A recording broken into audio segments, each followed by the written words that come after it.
Hi everybody. We're back again. We just finished up the section. The last few videos have been on metaethical questions, particularly problems in grounding morality. And now that we've kind of wrapped that section of the course up, I'm going to be moving on to the section on normative ethics.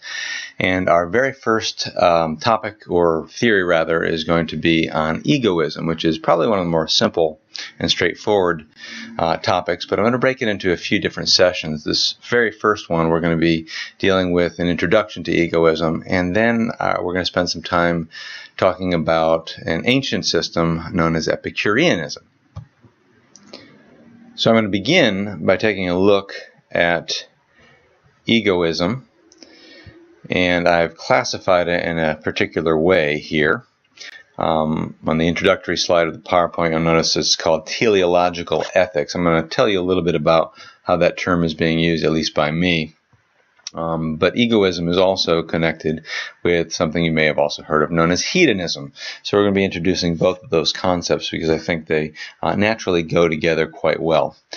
Like I did with the introduction to moral philosophy and philosophy in general way back in the very first lecture, I'm going to go and start with the same thought experiment, just to get you thinking. So if you remember the train example, or the trolley example as it's more commonly known, I'm just going to modify that slightly. Remember, the train was going down the tracks, and we saw that there were a number of people sitting on the track who are not getting out of the way. And you don't have the option of stopping the train in time, but you do have the option of turning the train onto another track, saving those people.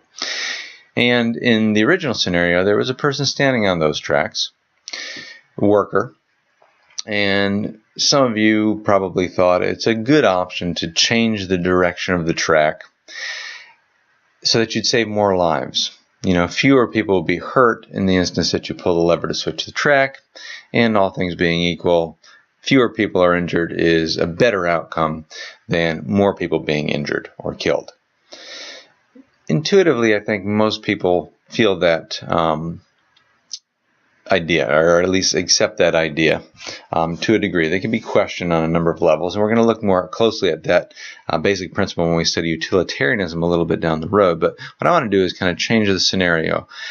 For those of you that said they would change the track, let's change the scenario so that it's not just a railroad worker that's standing there, but maybe it's somebody that you know. Perhaps it's a mother, a wife, husband, child, best friend. How does that affect your decision making in this situation? Would you still change the track, knowing that someone that you care about is going to be hurt? If in the first instance you would have changed the track, but now you decide, I don't think I would, you're probably feeling the struggle dealing with the egoistic aspect of human nature. Let me give you another little thought experiment. Scenario is you have a number of people being held hostage. Maybe this is a bank robbery or some kind of situation where there are a number of armed gunmen. And now you're not in this hostage situation, you're outside the hostage situation. And the question is, if you were Superman, would you fly in and save the day? Would you feel an obligation to fly in and save the day? You have the power, you have the speed, you won't be hurt in doing it, and you're right outside and you have nothing else to do at the moment. Think about that for a second. Again, if you need to pause the video to think through these things, that's fine too. Now, maybe some of you feel like I would feel like I have an obligation to rush in. If I could save somebody, I would save somebody. Now, let's again modify the thought experiment just slightly. Instead of being Superman, you're just an average Joe. Same situation. You have nothing else to do. You're outside. If you rush in, you very well could save the day. How many of you would still make the decision to go in and try to save the people that are being held hostage? I'm guessing that most of you are probably thinking, I don't feel as secure in making that decision in the second situation as I did in the first.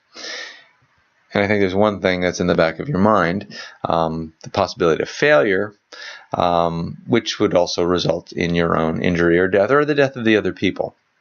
But I think at one level, in either situation, it's possible that other people could be harmed. The major difference, of course, is that you could be harmed in the second situation, where you probably could not be harmed in the first situation, assuming that the people didn't have kryptonite, right? Now, the reason I'm bringing up this particular issue is because egoism is ultimately going to deal with our considerations of our own self-interest. Now, going back to the word teleological, since I've introduced it, and I think I may have introduced it in another earlier PowerPoint. If you're not familiar with the word, again, we're going to use it a lot in the course of this semester. And it comes from the Greek word telos, which means an end, a goal, or a purpose. And moral theories, which basically define right action or normative properties in terms of an end or in terms of some sought-after good, can, I think, be classified as teleological theories, because they've got this goal or this purpose or this end in mind. And the two main categories of teleological theories I would put into the consequentialist group or the virtue theory group. And we're going to be studying actually all of these as the course progresses. But under consequentialist theories, when you think consequentialist, think we're looking at the outcome of an action. What are the consequences of an action? So in that case, we're looking at the end result of a particular action, and that's how we judge whether it's good or bad. Egoism falls under this category, and so does altruism, which we're going to contrast. We're not going to study altruism alone, but we'll talk about it in the course of this PowerPoint. The other theory that basically falls under consequentialist theories is utilitarianism, which we're going to spend a good deal of time on its own a little bit later on. Under virtue theories, we've got virtue ethics and then natural law, which I think fit fairly well under virtue theory. And those are the two that we're going to probably finish up the course studying at the very end. Now, speaking of consequentialism, I just defined it briefly for you, but it's going to define rightness in terms of the value of the consequences. If the consequences are good, the moral or the action rather is moral. If the consequences are bad, the action itself can be judged as bad. But there are various fine distinctions that are made within consequentialist theories. So there are three forms of consequentialism that I've got up on the screen that are worth noting. The first one, which is just called act consequentialism, is essentially what I just described. The right action produces the greatest balance of good over bad consequences. And it's the balance of good over bad consequences that determine whether the action was the right action. That's what most people think of when they think of consequentialism. Modifications on that would be things like rule consequentialism, which justifies moral rules according to a good that the rules tend to promote. So you come up with a rule that tends to have a particular consequence, and if the tendency in most situations is that good consequence, then that rule is justified as being a good guide in making moral decisions. Even if on a certain occasion actions according to that rule result in a bad consequence, the idea is overall the rule tends to promote the good. And then the last one is motive consequentialism, where moral qualities of an action depend on the consequences of an action done from a particular motive. So the motive has to be the right motive, and then the actions hopefully will follow with the proper consequences. Now, introducing ethical egoism. There are different forms of ethical egoism, and we're going to look at several different thinkers and their views on egoism. And there's some overlap between these, but I'm going to start with just, like I said, a general introduction to egoism. So ethical egoism is a form of act consequentialism that defines right actions as those that bring about the greatest good for the agent, not just the greatest good overall. So the main consideration is the actor involved in the action. The morality of an act is determined by one's self-interest, and actions that advance your self-interest are considered moral, while those that hinder your self-interest or get in the way of your self-interest would be considered immoral if they do harm to you in certain ways. And of course, your own moral duty is always to your own interests. And at this point, you're probably already thinking, that doesn't sound ethical. It sounds selfish. And selfishness is something that most people have, sort of negative connotation is implied in the word selfishness. And we will look at actually, I think a little later talks about the virtue of selfishness. So selfishness to a degree is in there. Of course, it doesn't necessarily mean that everything you do is going to be for your good at the expense of the good of other people. That might be a very extreme assumption that you make at the very beginning, and hopefully you'll understand a little bit more about why egoism doesn't necessarily lead to the abuse of others. But the idea is that we are concerned with our own interests, and I probably want to distinguish selfishness from self-interest, at least slightly, because we're all, to some degree, self-interested, and do have our own best interest in mind, but not all of us would define ourselves as selfish at the same time, so it's worth making a distinction. Now, some general principles that are used to kind of argue for the rightness of ethical egoism I'll set out in the next few slides. We'll just look at basically 3 short arguments or principles. The first one is the idea that looking out for others ultimately is a self-defeating pursuit. And it's based on the idea that we know our own needs. We don't know what other people need. And again, it depends on your philosophical persuasion, but we can guess at what we think other people need or what other people want. Another problem with looking out for others is that when we concern ourselves with their needs, it seems to be often interpreted as an invasion of their privacy. And people can often find it demeaning to accept help. Rather be, self-sufficient to a certain degree, human pride, perhaps. Now, the argument goes like this. Number 1, premise 1, we ought to do whatever will promote the best interests of others. Number 2, this will happen best if we pursue our own interests exclusively.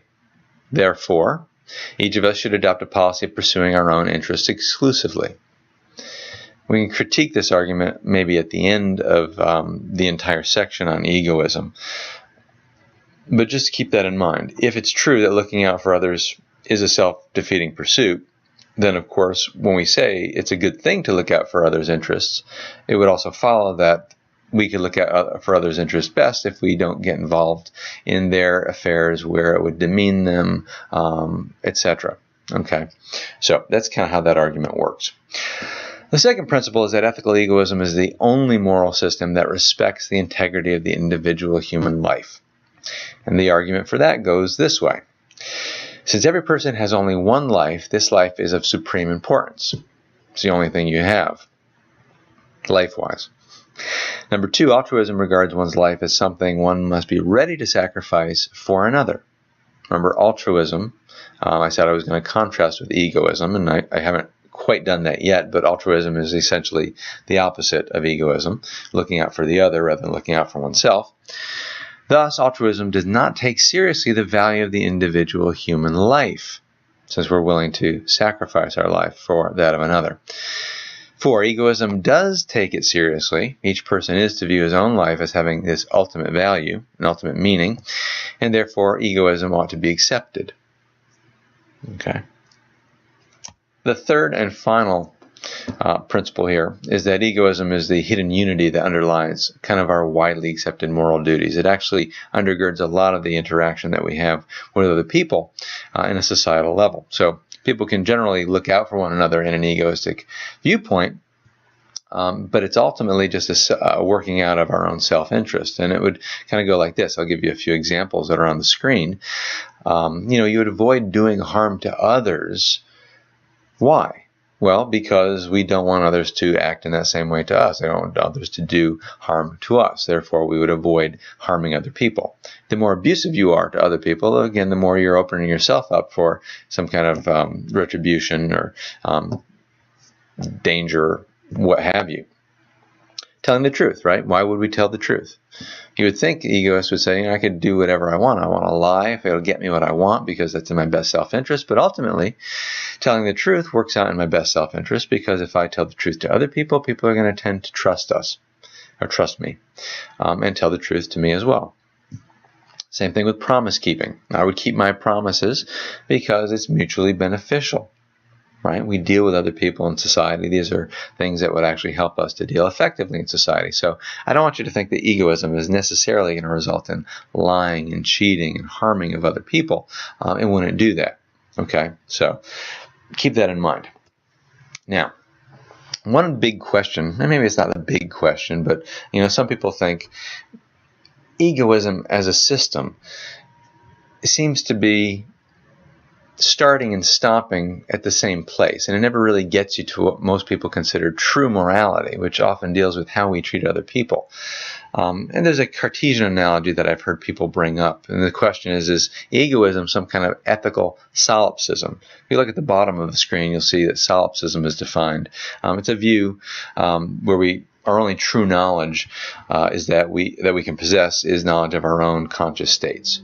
That's the view of solipsism, the idea that the only thing I know for sure is that I exist, and I'm kind of trapped within this solipsistic bubble, and I don't know really what's outside of myself. All I know is I'm here and I exist. And the Cartesian analogy goes back to René Descartes, whose famous thought experiment involved doubting everything he could possibly doubt. He was trying to find a starting point to build an entire system of philosophy and metaphysics, and he proceeded with a systematic process of doubt, where he would doubt everything he could possibly doubt until he found one thing that he could not possibly doubt, and that would be his starting point. And of course, his famous phrase that you probably heard is, "I think, therefore I am," or the cogito ergo sum. And his starting point, of course, was referring to this idea of his own self-existence, right? I think, therefore I am. So he, for instance, I want to make a long story short because I don't want to spend a lot of time on Descartes, but he wanted to find something that was immune to doubt. So again, can he doubt that he's in a room right now? Yes, of course he could. Can he doubt that 2 + 2 is 4? He believed he could doubt that 2 + 2 is 4 because he could be deceived by some kind of wicked demon.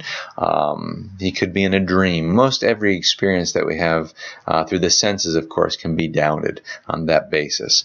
And he just kept working down and down and down until he was wondering if it's possible for him to doubt that he could doubt, or rather, that he was doubting.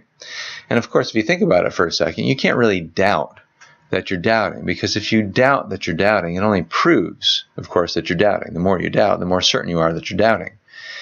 And of course, doubt is a form of thought, so he realized if I'm doubting, I must be thinking.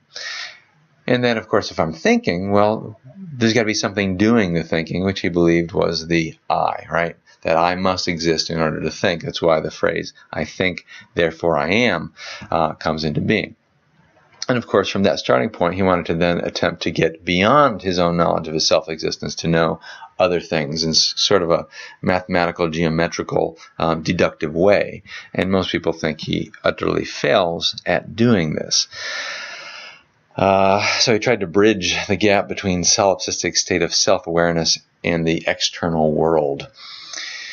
Now, is egoism like this? Is it starting with me and ending with me? Is that all there is to it? Does ethics start and end with the I? Many hold that moral philosophy should be about interpersonal relationships. It's sort of what we think about when we do the right thing. We're thinking of not only, me by myself, but how I interact with others in society. Now, egoism holds that moral philosophy begins with the individual, right? What must I do? And that is true. But egoism holds also that moral philosophy ends with the individual. So here's the etymology of egoism and altruism I threw at the bottom of this slide, since I said I was going to distinguish the two. Egoism comes from the Latin word ego, which means I.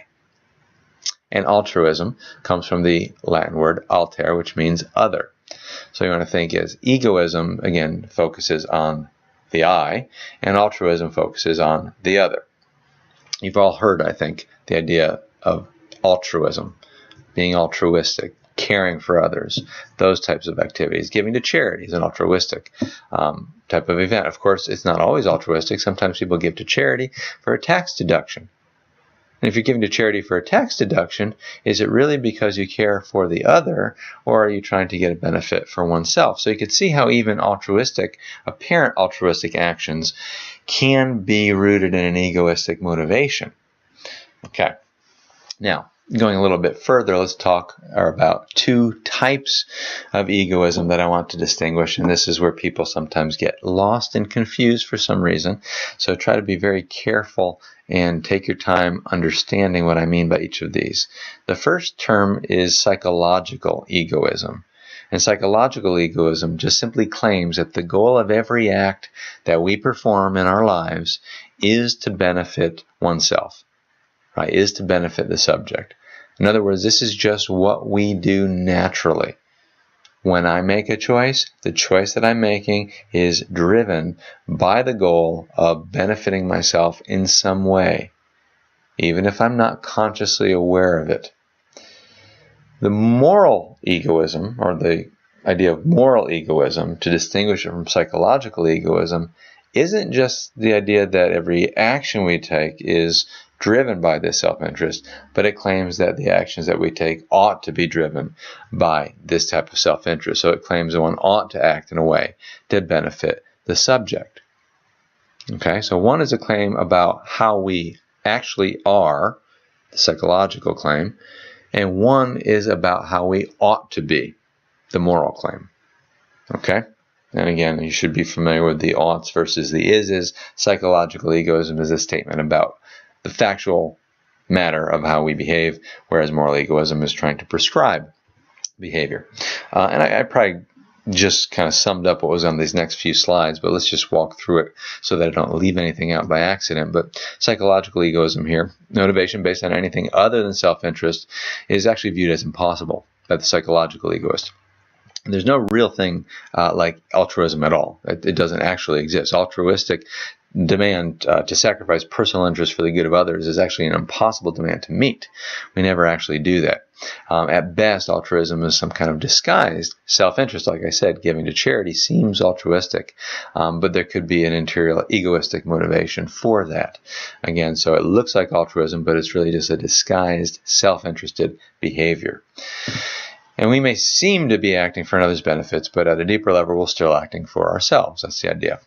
The theory does not claim that we always act in our own interest, only that we act in what we think is our own interest. Because remember, we don't always do what ultimately results in something that's going to benefit us. We make mistakes. Psychological egoism is ultimately a theory of human nature, how we naturally behave as human beings. Descriptive, right? That's why I said it's factual. Whereas moral egoism has to do with oughts and prescription. So moral egoists, strangely enough, are often also psychological egoists. Sometimes, the same person will claim to hold both opinions. And it's actually kind of bizarre if you stop and think about it, because there are two results from holding both views. Number one, moral egoism becomes a very odd position to hold, since if what we naturally do is do what's in our own best interest, it seems strange to then say we ought to do what's in our own best interest, since we're doing that anyways, right? The second problem is if our nature is naturally egoistic, then saying we ought to be egoistic because of that would be, again, deriving an ought from an is. If, again, you hold to the fact-value distinction, which I said not everybody does, if you remember the other lecture. Now, at this point, it's worth bringing in this concept of hedonism. Very important. Most people, I'm assuming out there, have heard of hedonism at some point. Now, what does the egoist mean by best interest or best self-interest? How do you define that? Is it by such things like power or survival? Well, historically, self-interest has been understood in terms of pleasure, and that's where we get this idea of hedonism. Hedonism has to do with pleasure. So egoism and hedonism historically have been normally identified, or associated at least. Now, hedonism, as a theory, it's a theory of motivation, according to which the driving force behind all acts is pleasure, or ought to be pleasure. And again, because of those two little distinctions, we can also break hedonism up into two types, the psychological hedonism or the moral hedonism. So just like psychological egoism and moral egoism, the distinction is based on how we do behave versus how we ought to behave, so one being descriptive and one being prescriptive. So psychological hedonism is that we are motivated all the time by pleasure. That just is what motivates us. Moral hedonism is that the motive for our acts just ought to be pleasure. Okay, so that distinction is the same. So if you understand one, hopefully you'll understand the other as well. Now, that's essentially the introduction to egoism. What I want to turn now to is looking at a very ancient hedonistic, egoistic philosopher by the name of Epicurus. He's one of the big names in Hellenistic Greek philosophy, very influential in his school, which he founded, around, the 4th century BC, lasted all the way to the 3rd century AD. So you have, a good 600-700 years of time when this school was flourishing. Epicurus was born on the island of Samos. He moved to Athens at one point in his career, and it's in Athens that he opened a school that was known simply as the Garden. This was in 307 BC, and it functioned essentially like a commune, where people came together, lived together, and had a lot of cult-like characteristics, which is not strange in ancient Greek philosophy. There are other great Greek philosophers that were essentially cult leaders as well, like Pythagoras. But like a religious system, what he tried to do is diagnose the human condition, and then offer a cure for what he saw as the problem of mankind. Now, Epicureanism is ultimately a comprehensive philosophy, but it's not as speculative or all-encompassing as the more elaborate philosophies you find in Plato and Aristotle. It had a very practical focus, and which is why the ethical side of it is really one of the key things. Unfortunately, most of his writings are lost, and I do have some quotes taken from some of his letters, but let's go on and take a look at his rough thought. Okay, like I said, it lacked the rigor of somebody like Aristotle. We already spent some time on Aristotle. We're going to spend more time later on Aristotle. So Aristotle kind of gives a very robust view of human nature and ethics as well. Epicurus tends to give a more simplistic account of human motivation. Very narrow scope, like I said. His application was the ultimate goal of human life being happiness. And of course, we're going to have to define that. He didn't pay a lot of attention to metaphysics, though he does have to touch on it at some points. And he wasn't really trying to come up with a huge system the same way Plato or Aristotle was. He's not that concerned with politics, worldly interaction. The idea of his commune is kind of removed from the world to a certain degree. Now, since I said you can't get it completely away from metaphysics, he does have a cosmology that he has in mind, and his cosmology needs to be looked at because it is relevant to understand how his ethical system is going to work, because those two are actually tied together. Your beliefs about the way the universe actually operates is going to have an effect on how you act in the universe.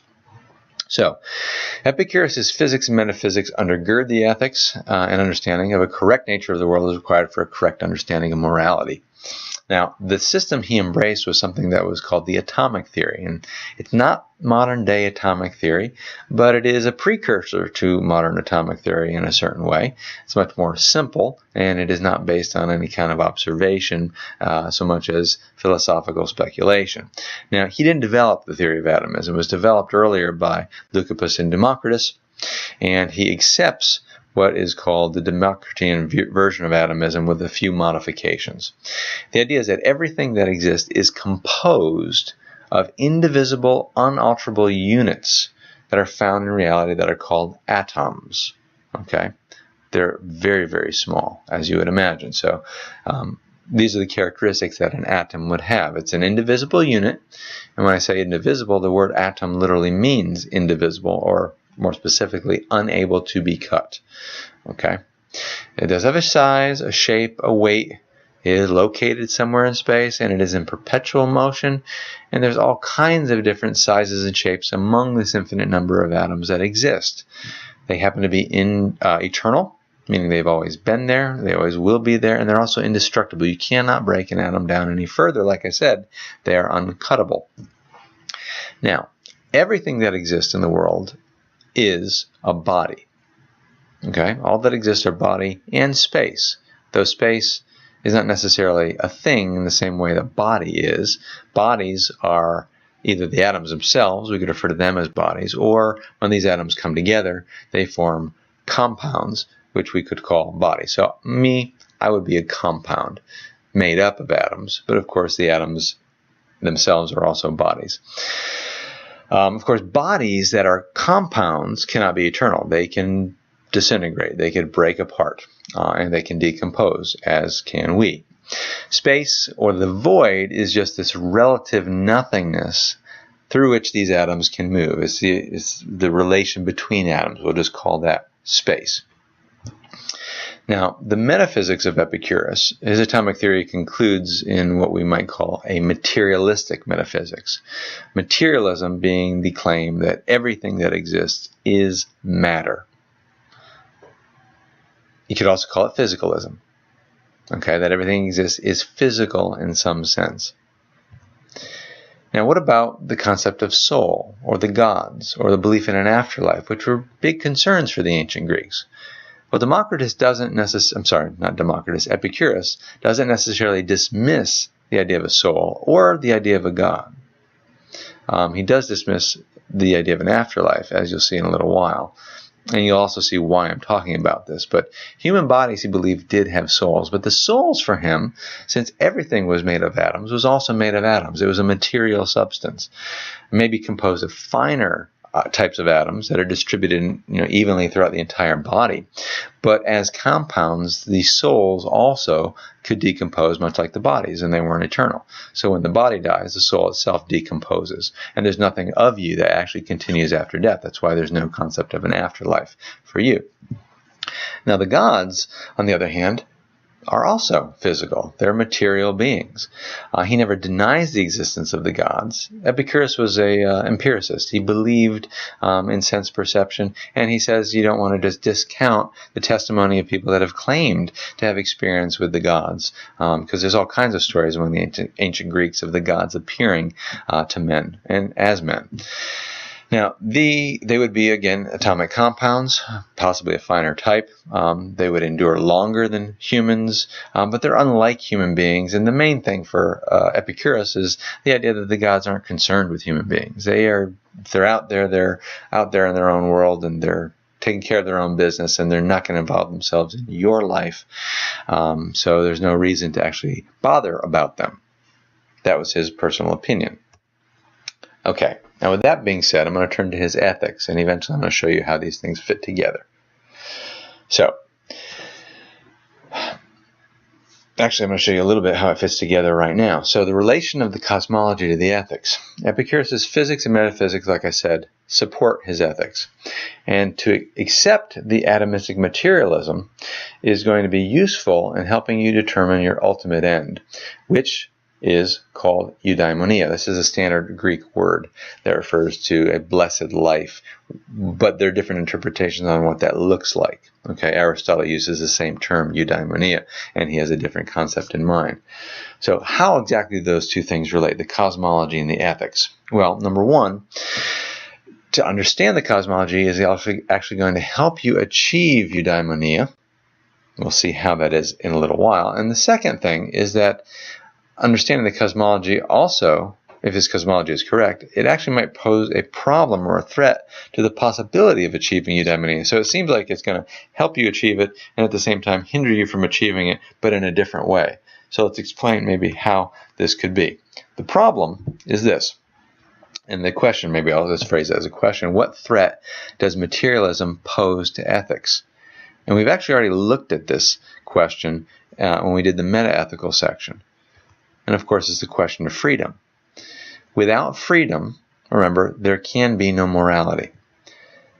The atomism that Democritus embraced was one that had a very strict deterministic view of reality. Everything being atoms, everything working according to certain laws of reality. All the atoms for Democritus moved along necessary pathways. Okay? And everything that resulted from the collision of atoms, etc., was going to be some kind of predetermined result. Okay, so again, cause and effect. And if everything is deterministic, then again, there is no true sense of freedom.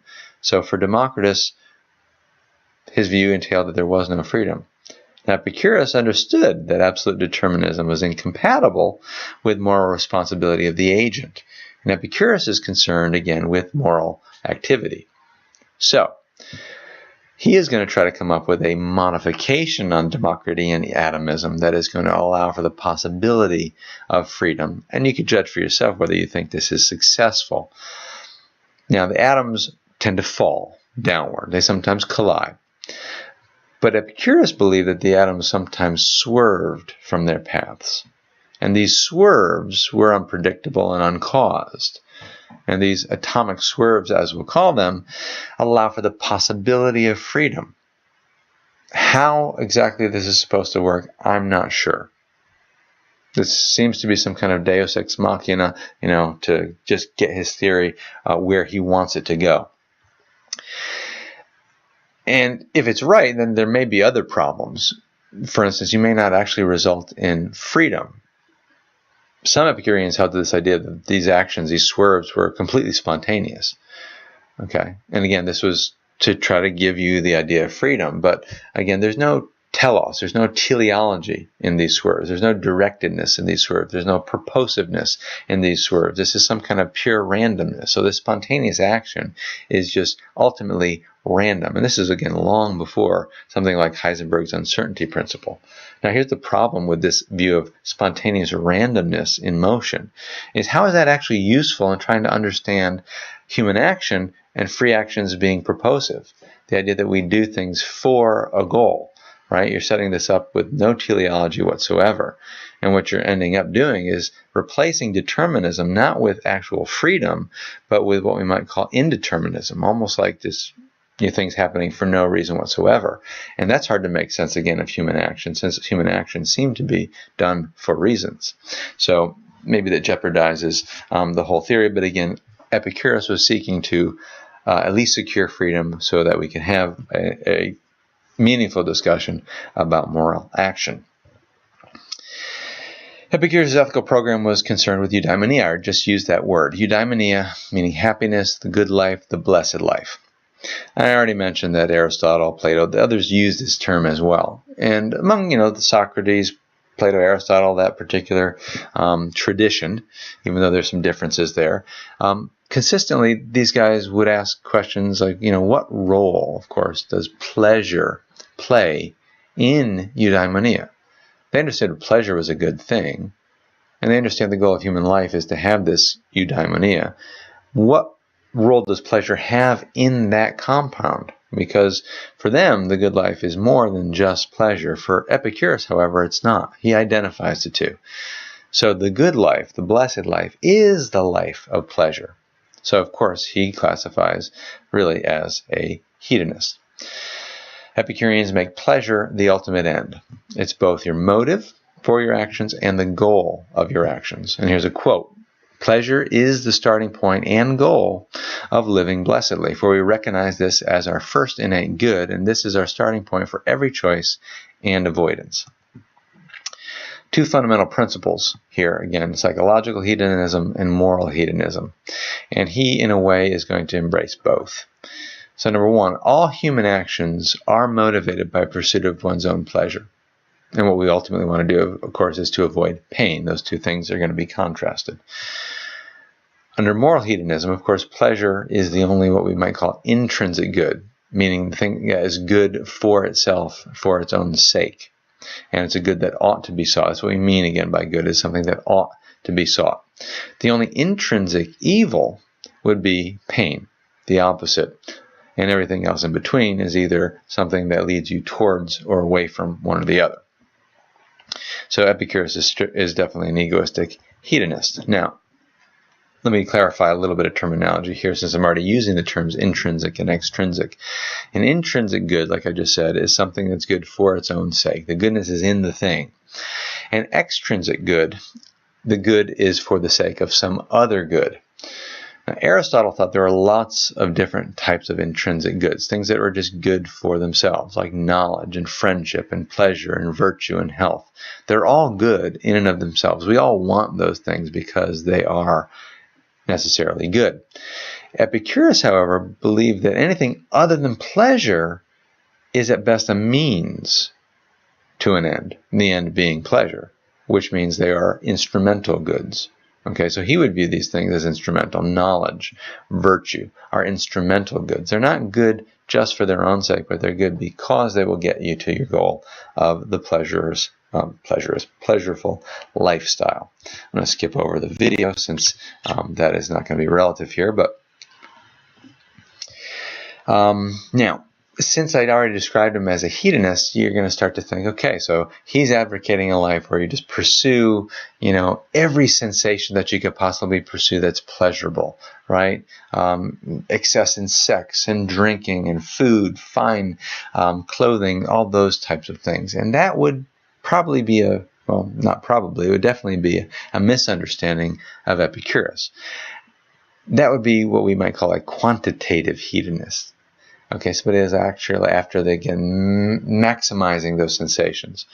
Epicurus is not a simple quantitative hedonist. There are groups that were like that. The Cyrenaics was one, the sensual lifestyle that they advocated. But this is what Epicurus says.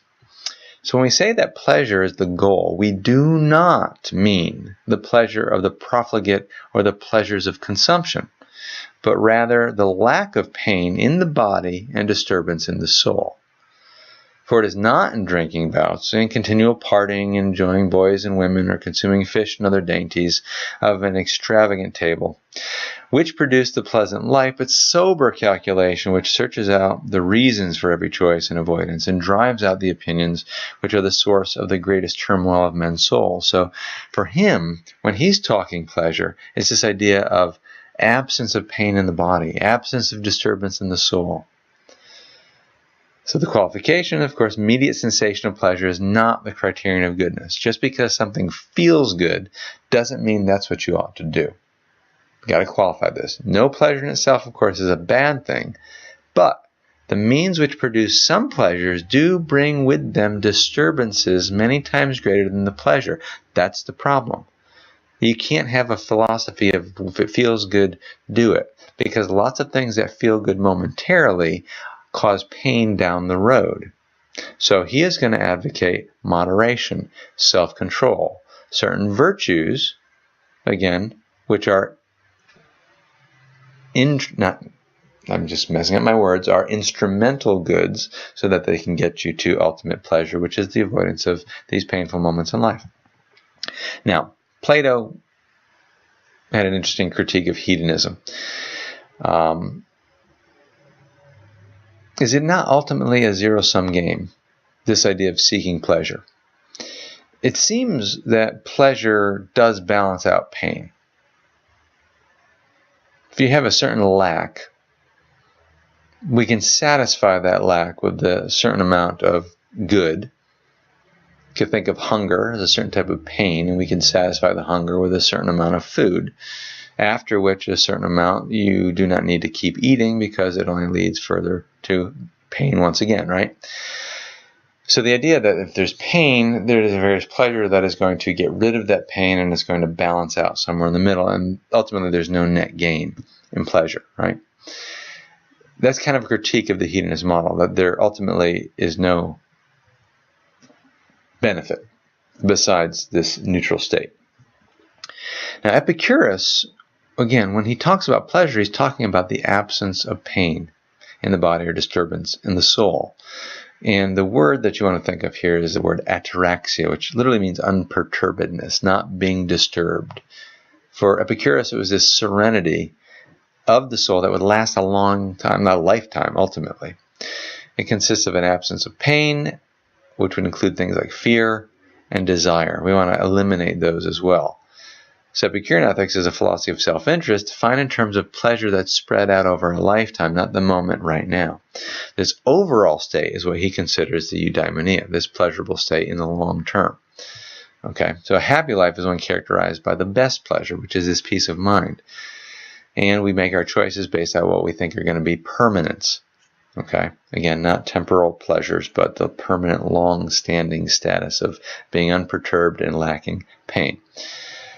Now, the usual, rather unusual features of the Epicurean concept of pleasure are these. Number one, an individual is not necessarily an expert in your own pleasure. This seems strange because we think, I know what pleases me, I know what I like, I know what's going to bring me happiness. Of course, Epicurus realized, as I think many people do, that we are very often mistaken about what brings pleasure. I mean, how many of you have thought this idea, if I only had, more money, I'd be happy? You could talk to lots of people that have lots of money. They maybe have thought that at one point, and you still find a lot of people that are very wealthy and still very unhappy. Because again, we don't always know what that happiness is going to constitute. Number two, the denial of pleasures. He denies that pleasures actually come in degrees. Pleasures doesn't increase or decrease. Pleasures are kind of just in one kind of state. What varies for Epicurus is this idea of pain that's intermixed with the pleasure. So what you see is mixtures of these things together. And ultimately, what we think of as the greatest pleasure is simply the removal of whatever pain might be present. So the question is Epicurus just confusing some kind of neutral state with this idea of intense sensation that we normally think of with pleasure? And personally, I don't think he's making a confusion at all. I think we're making a confusion because when we think of pleasure and hedonism, we tend to think sensuality, sensation, quantity, not quality. So for him, he is very consistent that pleasure is a negative concept. It is not the same as sensation. Ataraxia is pleasure. It's tranquility. It's a passive thing. Mental tranquility, absence of disturbance, highest pleasure is just being at peace. Okay, very different than the Cyrenaic. Now, coming back to the atomism, let's show how a disruption in our peaceful existence can be posed by our worldview. Now, the acceptance of atomistic materialism, he hoped, would relate to attaining ataraxia and eudaimonia because it would move you to happiness and help you deal with certain things that we naturally fear as human beings. And some of the biggest fears that human beings have are such things as fear of death and then fear of the gods and punishments that you will attain, particularly in the afterlife, but even here and now. And of course, Epicurus, his metaphysics, his cosmology, actually says we don't need to fear those things, right? So fear of death is the greatest source of unhappiness for many people. People fear death because they fear punishment in the afterlife. Epicurean view of the soul and, of course, of the gods removes this fear. So here's a quote from De Rerum Natura. Two quotes, as a matter of fact. One, death, then, is nothing to us, nor does it concern us one least bit, inasmuch as the nature of the mind is that of yet another mortal possession. He goes on to say, for if by chance grief and pain are in store for a man, he must himself exist at the time ill is to befall him, since death forestalls this and prevents his existence, into which such misfortunes might otherwise crowd. We may be sure that we have nothing to fear in death, and that he who is no more cannot be wretched, and that there is not a scrap of difference to him if he had never at any time been born, when once immortal death has stolen away mortal life. So, of course, his argument is basically this. At death, I'm going to cease to exist. After death, I am not going to experience either pleasure or pain. The only good, of course, is pleasure, and the only bad is pain. So at my death, I am not going to have either good or bad. Therefore, I have no reason to either look forward to or fear death. So it's not that he was craving death as some kind of absence of pain, but because, again, there's no pleasure to obtain either. Though that would seem strange when you think of his view as a negative concept. You think non-existence would be the ultimate negative, neutral concept. But anyways, he said you neither look forward to nor fear death. But the key for him here is, of course, the fearing death part that's the problem. So you have no reason to fear death. So there's one type of pain that he can remove from your life. And of course, with the gods, I don't know if I go on and show this in another slide, but of course, if the gods don't concern themselves with you, then there's nothing to fear from them as well. So there's two things his cosmology releases you from. Turning to desires, let's talk about how he classifies desires. Two basic types he can categorize them in, natural and groundless. And when advocating the type of life you want to live, he wants to consider how these different types of desires need to be subcategorized. So under the natural desires, he classifies some as necessary and some as unnecessary. Again, natural would be the types of desires that are common to us as human beings. We all share them. So you have a necessary desire for happiness. Examples would be wisdom and friendship. Those might be natural desires that are necessary for happiness. Then there are certain things that are necessary for comfort, like clothes and shelter. There are certain things that are necessary for life, like food and water. So the necessary natural desires, of course, have to be obeyed. We need food, we need water, we need clothes, we need friends, according to Epicurus. And of course, wisdom is also very important to attaining the good life. So those are necessary, and you ought to pursue them. Then you have some that are natural but unnecessary, and they can be obeyed only to the extent that they don't bring you any harm. But if they do bring harm or pain in any sort of way, then they ought to be rejected and avoided. And he did believe that these unnecessary natural desires can easily be resisted, and he'd classify things like sex, the desire for delicious foods, the desire for power in this category. And the other category, which are not natural, but are just simply the groundless desires or vain desires, have no basis at all within human natures, and those might be things like fame, the desire for material luxuries, and of course all of these can be resisted easily in his view. Now, under the kind of disrecommended desires, he places sex, right? He says it's natural but unnecessary. Now, why does Epicurus disrecommend sex so strongly? You could probably stop right now and actually think about it for a second. For the individual, right, it's not necessary. For the species, of course, I think it is necessary, but on an individual basis, it's not, right? So it's unnecessary. Nobody ever died for lack of sex. It's definitely extremely habit-forming. It is a sensational pleasure, and there tends to be a craving or discomfort when you're not receiving satisfaction for that kind of craving, when it's not available. That's a type of pain, he would say. It definitely leads to close bonding with other people, and of course, when you have close bonding, there are potentials for heartbreak as those bonds are broken. Romantic ties may be different than normal friendship ties, which is strange because he does recommend friendship very highly, and of course even friendships can end with some kind of broken relationship. So again, maybe sex is just a little bit stronger and a little bit more fickle perhaps. And then, of course, sex also results naturally in the production of children. And children are a constant nuisance and discomfort, an endless worry, as some would say. They're difficult when you have them. You worry about them when they're grown and on their own. And it's just this constant pain, because worry, remember, would classify under a pain. Now, the goal, again, being freedom from disturbance. What's the strategy? Well, the key strategy is basically to minimize those desires, right? We already said there's certain ones we can overlook, we can ignore, we can avoid. And if you minimize your desires, you're going to have fewer unfulfilled desires. Fulfill only the simplest desires in the simplest ways is really the path to a happy life. It's not in your self-interest to pursue vain and unnecessary pleasures. So here are the 3 formal conditions for happiness. He believed this is really what you need to look for when you're deciding what to pursue and what not to pursue. He says, one condition for happiness is what we call self-sufficiency. Your pleasures should be ultimately in your control. So it should be something that you can take care of. So if you're hungry, right, you can overcome your hunger by eating very simple foods, things that are easy to obtain or even make yourself. Bread would be a good example. Growing your own food in a garden, right? His school is actually called the garden. Opting for more delicate pleasures results in losing control of our fate, because certain delicacies are not something we can easily have access to. And again, once things are out of our own control, then we have jeopardized our happiness. So self-sufficiency is a type of freedom that is going to lead to happiness. Number 2 is invulnerability. You should choose those pleasures that are least likely to be affected by external conditions. Certain things can get in the way of us being happy.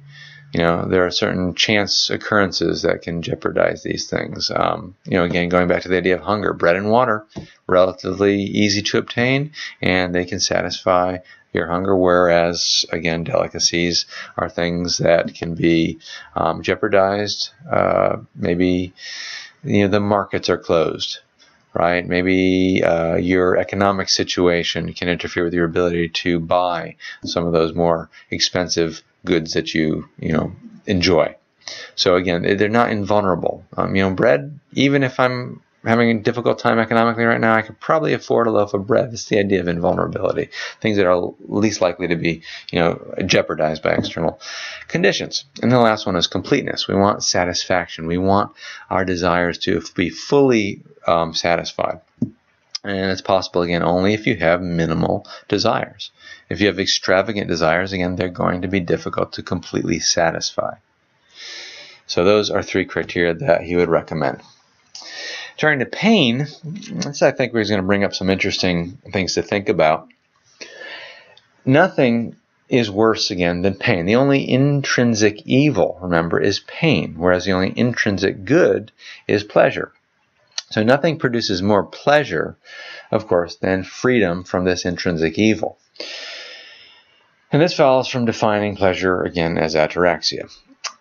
When we're no longer in pain, we can say we have attained a status of pleasure. Now, regarding pains, there are 2 types. You've got bodily pains and mental pains.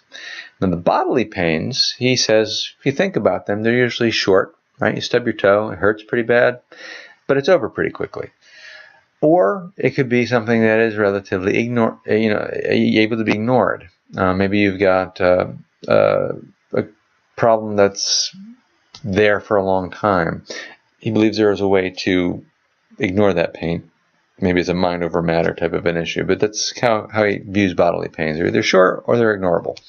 Mental pains, they can be cured or avoided simply by thinking the right thing. So if we direct our thoughts in certain processes, it can relieve that type of pain pretty easily. Now, the correct understanding of pleasure is going to transform your experience of sensation, and it's going to reveal that frivolous pleasures are really not true pleasures. Now, when we think of these pains, there's a really interesting radical claim that Epicurus does make. And some people take him to task for this, but he does claim that you can be perfectly happy even if you're in the midst of being tortured. So again, if you're on the rack being tortured, he says you could still be in a state of ataraxia.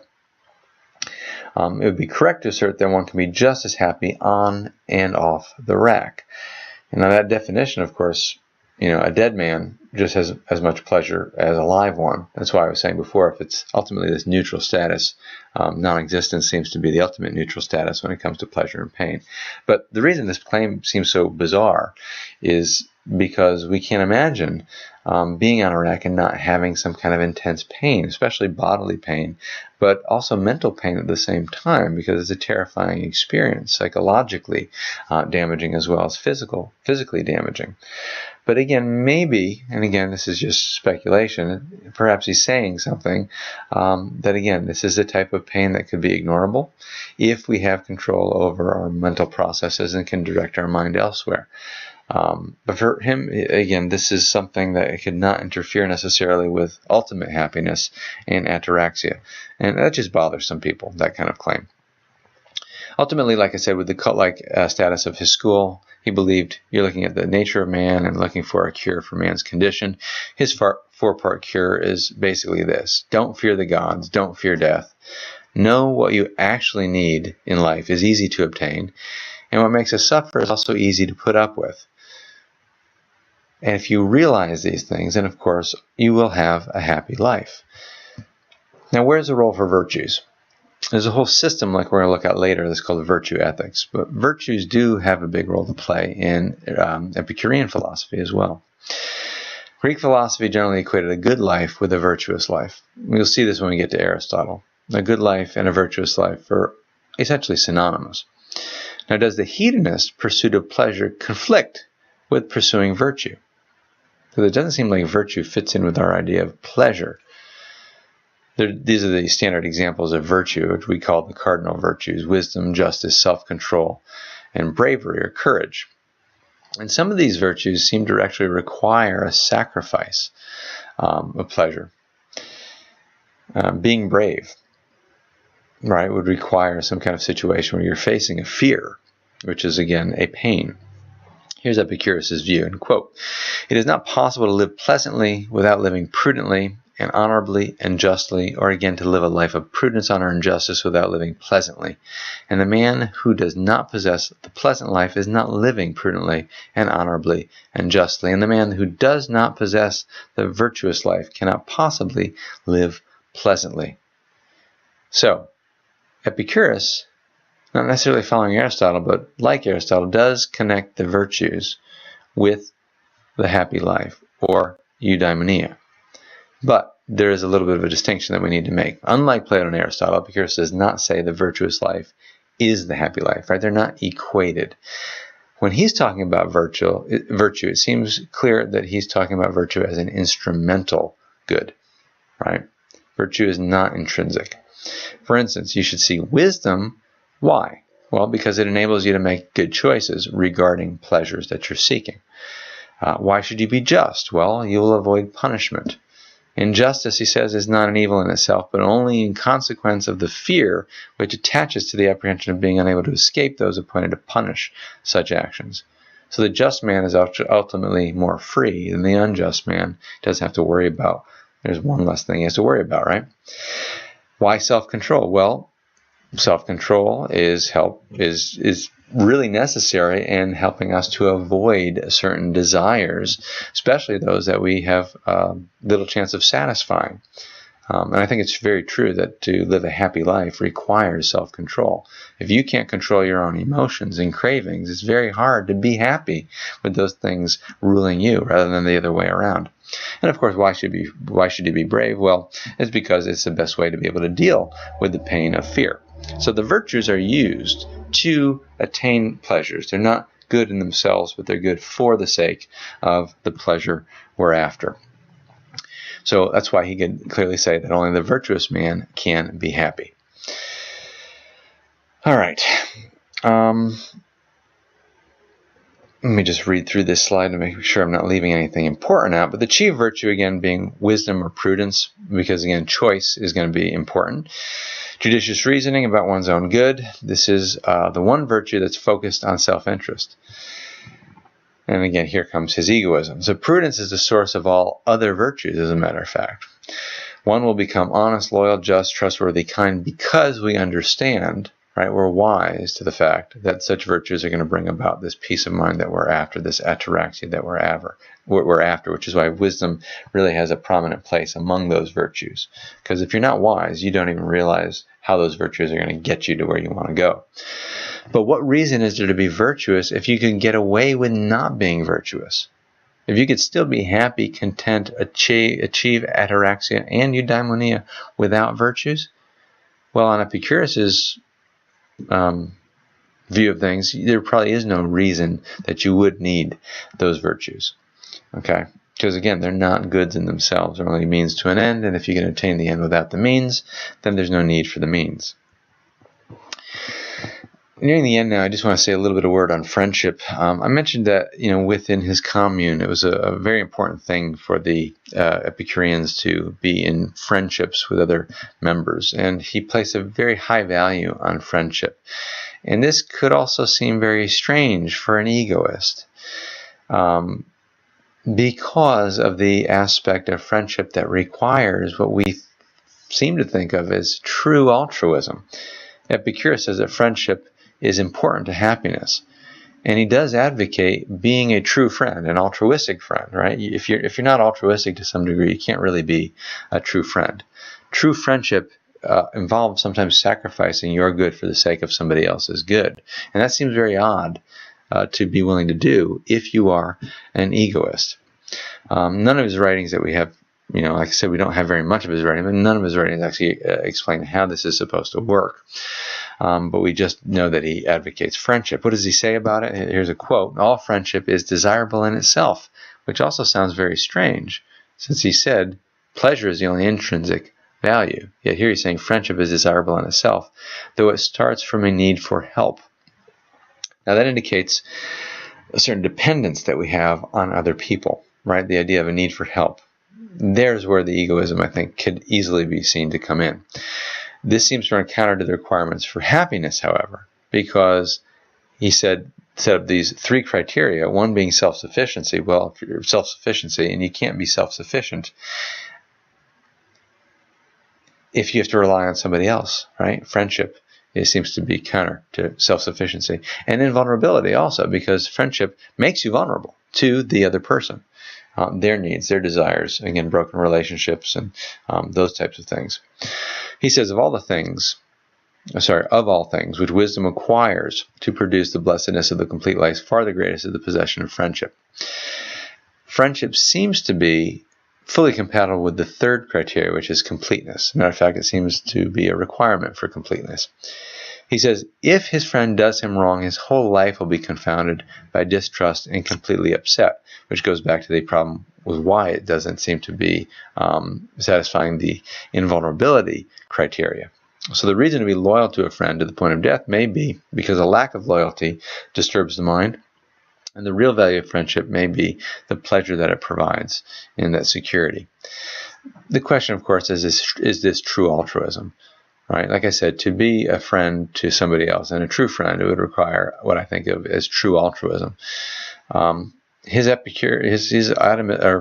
egoism does seem to allow altruistic behavior, but true friendship seems to entail acting, again, in the interest of the other without the self-interested aspect. So some may think this really doesn't comport.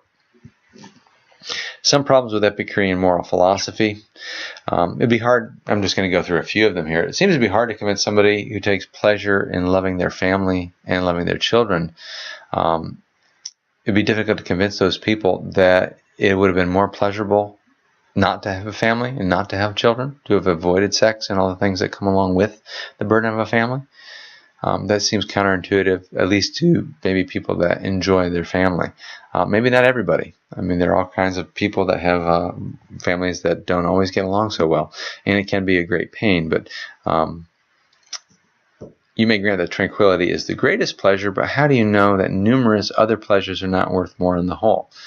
Right? Maybe I do want peace of mind, but maybe the pleasure of this and that and the other thing, a child, the family atmosphere, various aspects of family life added up together are more valuable than that tranquility would be on its own. Another problem is the absence of an explanation of how a hedonistic egoist can sacrifice his own life for a friend. Like I said, that's a problem that some people just can't seem to